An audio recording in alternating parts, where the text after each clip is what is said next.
Bem-vindos à Soma dos Dias, um podcast do Negócios. Eu sou o Vítor Rodrigues Oliveira.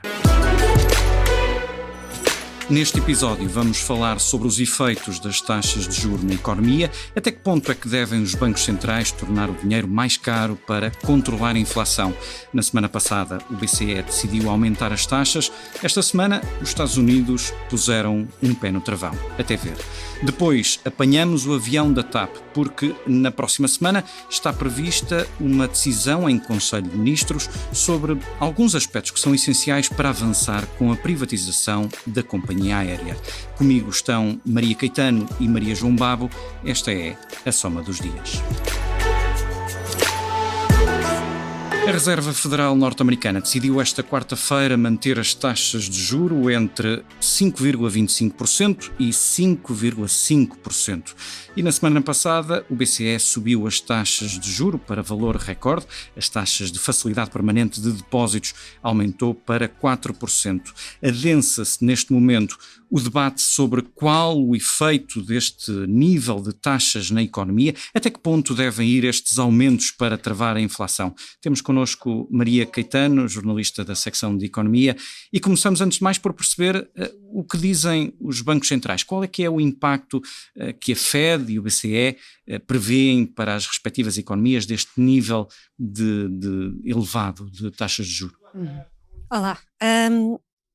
Relativamente a estas duas realidades económicas da zona euro e os Estados Unidos, seguem perspectivas um bocadinho divergentes por parte nas análises que são feitas pela Reserva Federal e pelo Banco Central Europeu. Se da parte da Fed há agora mais otimismo e revisões em alta, quer no crescimento e havendo na inflação revisões em baixa, da parte do Banco Central Europeu a situação é exatamente inversa.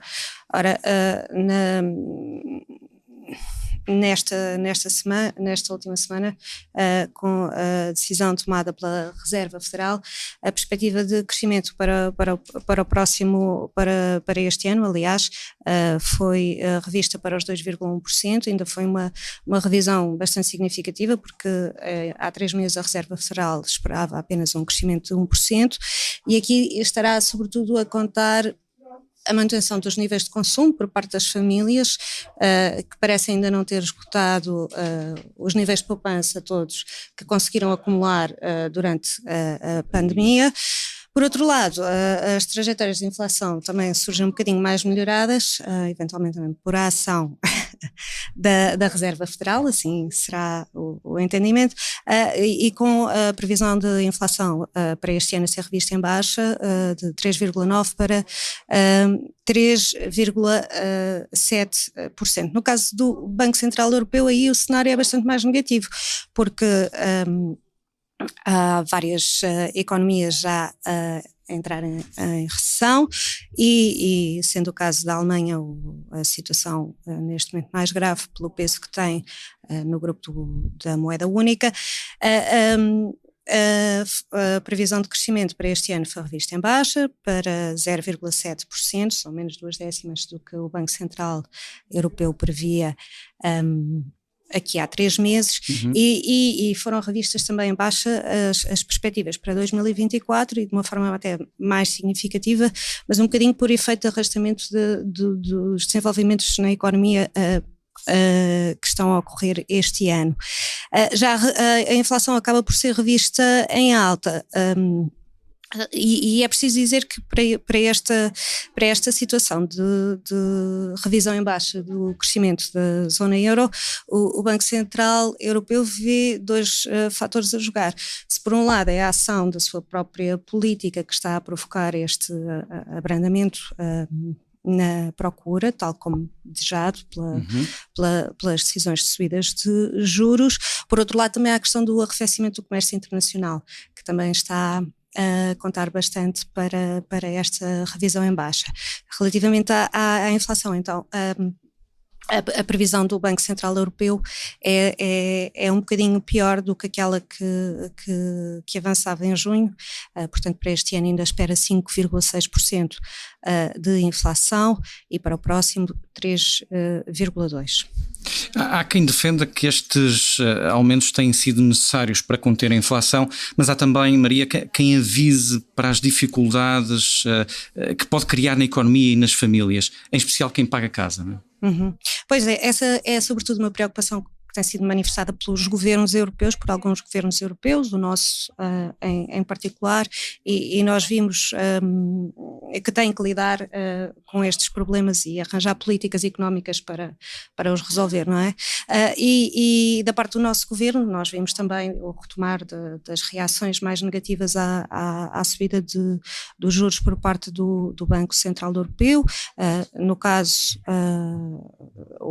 o governo, nomeadamente o Primeiro-Ministro, voltou a dizer que se entende que a decisão, o rumo escolhido pelo Banco Central Europeu é errado. O Ministro das Finanças também veio dizer que por causa desta nova subida de juros e eventualmente o cenário que se prevê de manutenção das taxas elevadas ainda no próximo ano, que é de esperar que haja um abrandamento da economia no próximo ano, mas não foi o único. Também o governo de Itália veio reiterar as críticas ao BCE, dizer que a cura da política monetária está a ser pior que a doença. Uhum. E também França teve uma intervenção a dizer que já chega de subidas de juros.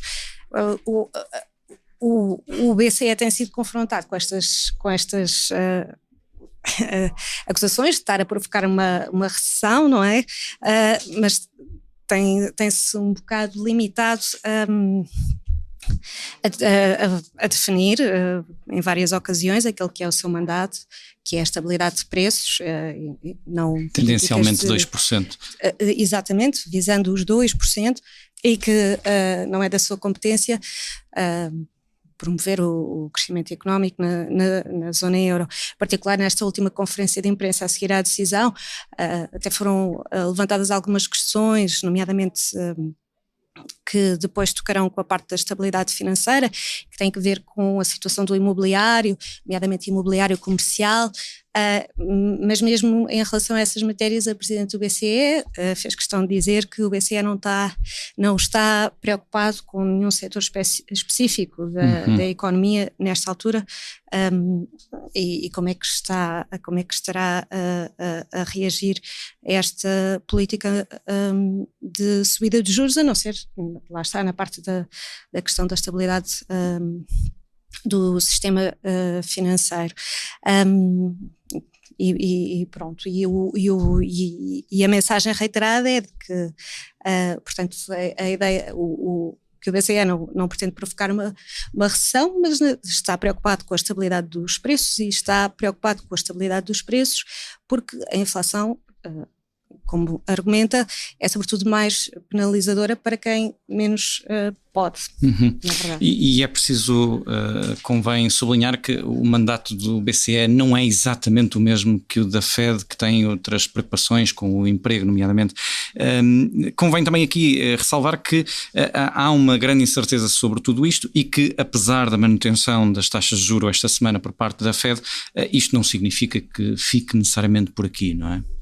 Sim, o resultado da reunião da Fed, para já, dá a indicação de que pelo menos uma maioria dos membros, dos responsáveis da Reserva Federal, está à espera de uma nova subida nos juros antes do final do ano, apesar desta pausa.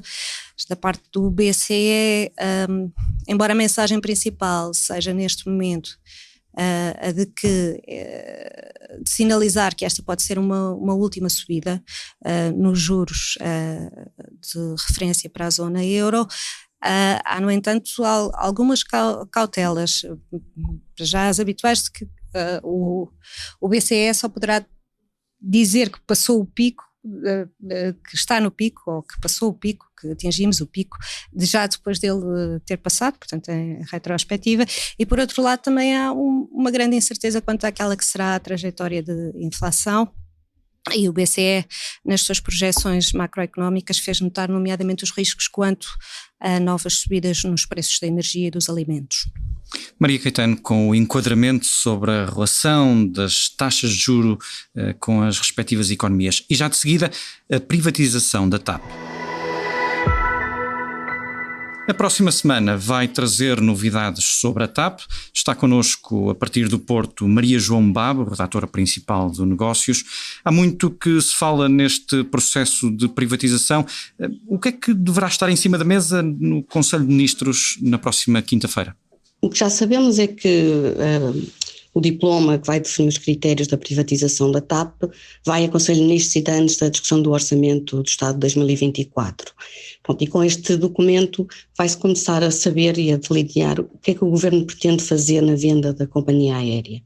E uma das coisas é precisamente a percentagem do capital com que o Estado ficará ou não da TAP, porque o Primeiro-Ministro assumiu já que a privatização pode ser parcial, mas também total. E pronto, será uma matéria ainda em aberto, segundo ele, dependerá do interesse e em função das companhias que se mostrem interessadas, mas este é um dado importante para percebermos como é que vai ficar a TAP depois da privatização. E este é um processo que tem motivado muitas críticas a António Costa, nomeadamente da oposição, não é? Tem havido críticas e, por exemplo, o Bloco de Esquerda chamou-lhe cambalhota, porque no fundo há aqui alguma contradição entre o António Costa de 2023 e o António Costa de 2015. Isto é, nessa altura, quando ascendeu a Primeiro-Ministro, uma das primeiras prioridades foi logo a intenção de rever a percentagem de capital que o consórcio de David Neeleman e Humberto Pedrosa tinha assegurado na TAP. Eles tinham então 61% e o governo de então não descansou, porque pretendia que o Estado assumisse e passasse a ter 51%. Ora, na altura foi defendida a importância estratégica da TAP, o impacto nas exportações, o impacto no turismo, etc. E o Estado acabou por ficar com 50%. Com a pandemia, e inevitavelmente, voltou a ter os 100% e agora não se compreende muito bem a intenção de venda de uma fatia maioritária ou até totalidade do capital da TAP, e acho que é uma questão que o Primeiro-Ministro também tem que esclarecer. Uma outra crítica tem sido a pressa, Vitor, neste processo de venda, isto é, quer sindicatos da TAP, mas também, por exemplo, o Diogo Lacerda Machado, o Humberto Pedrosa, no Parlamento também já vieram defender que o Estado devia primeiro valorizar a TAP e pô-la a crescer e só mais tarde vendê-la. Mas o calendário que o Governo tem em cima da mesa é concluir este processo de privatização no primeiro semestre de 2024 e pronto, a gente sabe que a TAP teve lucros em 2022, voltou aos lucros com quase 66 milhões, um primeiro resultado positivo em 5 anos, também antecipou algumas metas que tinha acordado com Bruxelas no âmbito da reestruturação e portanto este acelerado processo de venda no atual enquadramento também acho que devia ser mais bem explicado. Em aberto está também o preço a que o Governo quer vender a TAP. O que pode, aliás, condicionar o número de candidatos à compra, não é? O que sabemos é que o Estado já tem nas mãos as avaliações que foram pedidas à EY e ao Banco de Finância, ainda que esses valores não sejam ainda públicos. Mas a intenção que o Governo terá é que olhará para os 3,2 mil milhões que injetou na TAP e terá como referência esse número. Mas no mercado ninguém acredita que o Estado consiga recuperar esses 3,2 mil milhões, não é? E mesmo fontes que já o negócio chegou a contactar acham difícil que se chegue aos 1.000 milhões de avaliação da TAP, que no fundo era o valor a que a companhia até chegou a ser avaliada quando, antes da pandemia, o David Neeleman estava a negociar a venda da sua posição com a Lufthansa. Ou seja, agora vai-se começar a definir quem é que realmente está interessado na privatização. Quando a gente souber o valor da TAP, as intenções que o Governo também tem em relação à manutenção do hub, à estratégia de crescimento da companhia aérea, aí os potenciais interessados, alguns que já se começaram a posicionar, vão começar a entrar com mais força neste dossiê. Falou-se até agora na Air France, no grupo IAG e no Lufthansa, mas o próprio Ministro das Infraestruturas já disse que são mais do que 3 os interessados e até já se falou em fundos de investimento, nomeadamente americanos, num consórcio português, que até pode vir a contar com Humberto Pedrosa e, portanto, agora acho que assim que forem conhecidos todos estes critérios, valores, etc. e condições, a corrida pela TAP vai começar. Obrigado, Maria João Babo. Obrigado, Maria Caetano. Fica por aqui este episódio da Soma dos Dias. Até para a semana.